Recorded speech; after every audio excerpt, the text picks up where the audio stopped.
করে সরকারের উন্নয়ন কর্মকাণ্ড এবং সেবাকে তৃণমূলে যারা পৌঁছে দেয় সেটা হচ্ছে লোকাল গভর্নমেন্ট। লোকাল গভর্নমেন্টের জনপ্রতিনিধি না থাকায় একটা ব্যাপক বিশৃঙ্খলা হচ্ছে, প্রশাসন নিয়ন্ত্রণ করতে পারছে না।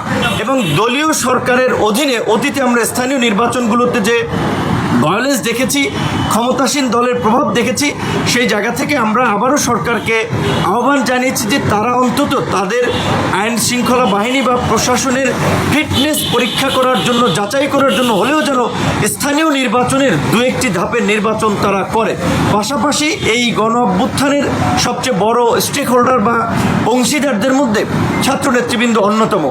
গত 11 মাসে আমরা দেখেছি যে আমরা যেটা বলেছিলাম যে একটা রাজনৈতিক ঐক্য ফোরাম করা, জাতীয় ঐক্যের ছাত্রদেরকেও প্রধান উপদেষ্টা মাঝে মাঝে বসবেন, তাদের সাথে আলাপ করবেন, বিভিন্ন বিষয়ে তাদের মতামত নেবেন।